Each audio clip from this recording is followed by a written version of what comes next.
A couple of childhood friends open a flower accessory shop, but their friendship begins to falter when Yu falls in love for the first time. Now, Himari must figure out her own feelings before someone else takes her place. The story begins with Yu, a high school boy trying to sell his accessories made from preserved flowers. His goal for the day is to sell 5, but since he's a bit of an idiot, he doesn't sell a single one. He returns discouraged to the science classroom, where he makes the flowers, and finds a cute waifu waiting for him. The unknown girl suggests he shouldn't leave the shop alone since some girls came by earlier, but there was no one to sell to them. In a dramatic tone, Yu responds, saying that even if he had been there, he wouldn't have sold anything. However, she tells him that in reality, 15 girls bought 27 items. He is surprised by such a big sale, but being shy, he feels embarrassed to talk to waifus. The girl asks him why he has to sell 100 accessories. Yu questions how she knows this,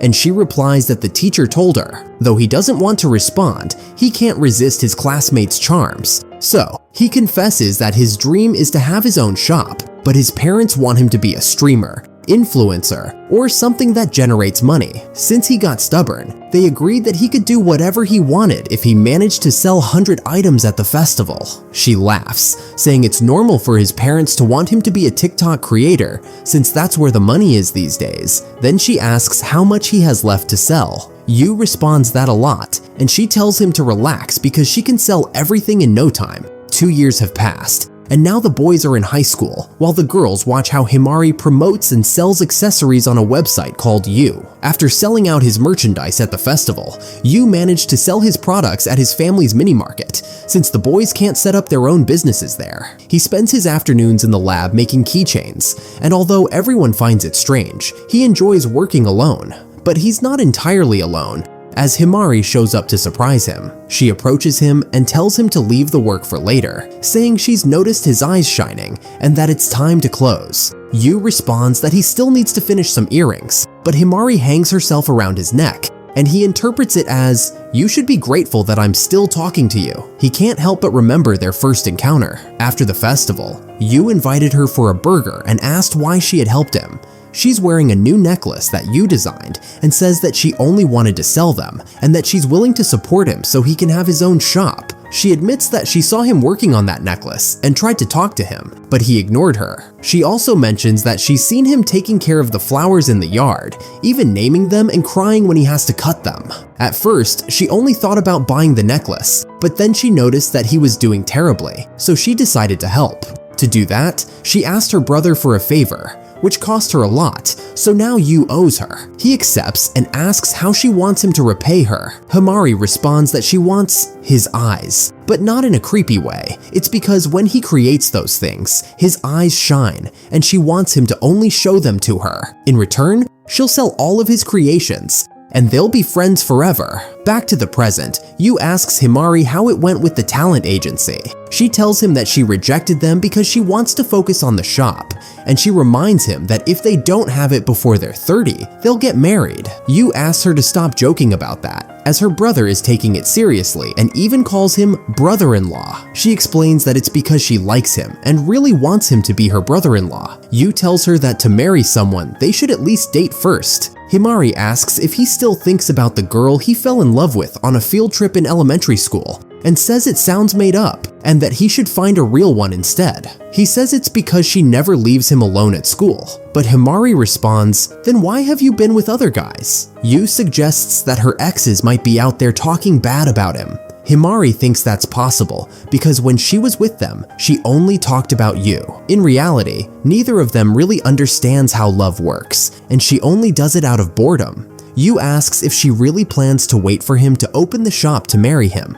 She answers that yes, or maybe she'll end up in an arranged marriage since her family is noble and could marry her off to some old pervert. Yu feels bad about that and promises to help her if it happens, but Himari says, "Really? You actually believed that?" Yu returns home to finish some orders and recalls the conversation they had as kids. Both of them realize they're not very open to love, and Himari proposes they get married if they're still single at 30. Yu rejects the idea because he finds it annoying, and honestly, it's tiring to see how much she moves. Later, He takes the packages to the shop and hands them over to his sister Saku, also asking her for more money to cover the costs of the accessories. The next day, a guy asks Himari if she's dating the flower guy and tells her she deserves a real man. Himari tells him to get lost and realizes that people don't understand her relationship with Yu. She just hopes to be his friend forever. She wouldn't like it if he got a girlfriend and left her behind. Meanwhile, Yu is getting juice from the machine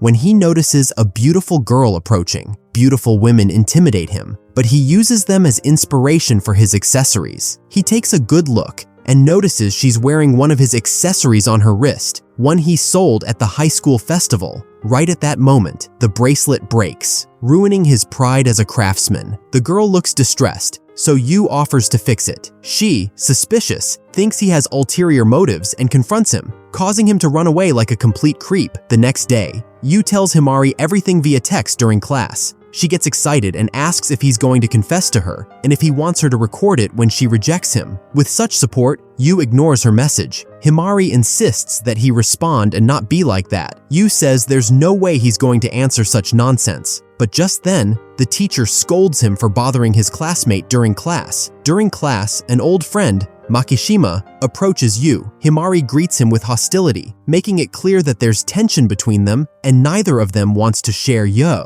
Yu doesn't understand why they get along so badly, especially since they were even a couple in high school. Himari responds that she only dated him because she was bored and that Makishima cheated on her with 5 girls. Makishima, shrugging, tells her that it's what happens when you date someone out of boredom. Yu asks what brings him around. Makishima remembers his purpose and tells Rin to show herself. The girl with black hair appears, so he kept her hidden while they were greeting each other, fighting, and explaining their relationship? What patience! To everyone's surprise, Himari recognizes her too. At lunchtime, the friends head to the rooftop to eat, because of course, where else? Rin turns out to be Makishima's childhood friend from his old high school, and Himari knows her because her older sister was friends with Rin's brother. Moreover, her sister was the one who promoted the accessories at the festival, using her model status, which explains why Rin has the bracelet. But she probably doesn't know that Yu is the one who makes them. The point is, they asked him to repair the bracelet. They meet in the lab. Yu examines the bracelet, but Rin gives him a "I'll kick your ass if you don't fix it" look. Himari warns him that Yu is very sensitive and that if Rin treats him like this, he'll get scared.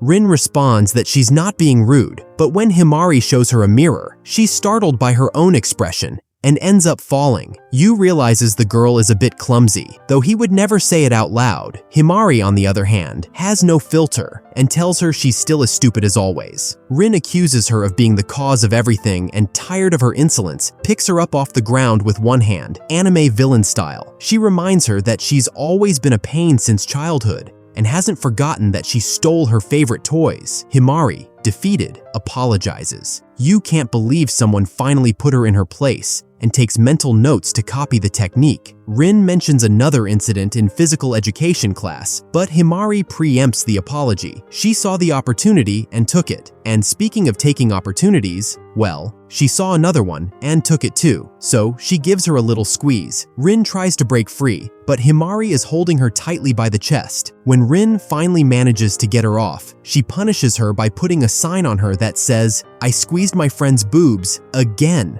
Yu, oblivious to the chaos, focuses on fixing the bracelet. Rin notices how absorbed he is, and Himari explains that when he works, he loses himself completely, to the point where he shouldn't even be listening to them. So they decide to test it. When Yu finishes, he sees the girls are dying of laughter. He doesn't understand what's going on until he notices his reflection. He has bows and braids in his hair. But hey, the bracelet is fixed. After school, Yu says goodbye and heads off on his own. Himari and Rin walk together to the bus stop. Rin asks Himari what her relationship with Yu is. She replies that they're just friends. Rin asks if they're not dating. Himari, curious, asks if Rin is interested in him. Rin denies it and says that's not the reason. When they reach the bus stop, Rin changes the subject and asks if a stranger has ever asked her out. Himari, confused, thinks she's talking about people online or something. Rin nods and mentions that her family says only the noblest people can make you feel moved by simple things. Himari remembers that her family owns a candy shop but doesn't understand what that has to do with the conversation. Rin shows her phone with a picture of Himari and says she appears in all her photos. Well, at least her little flowers. Finally, she asks if Yu is the one who makes the accessories she sells online. Himari realizes she was arrogant for thinking that only she understood Yu's love for his creations and for believing their friendship was on a different level.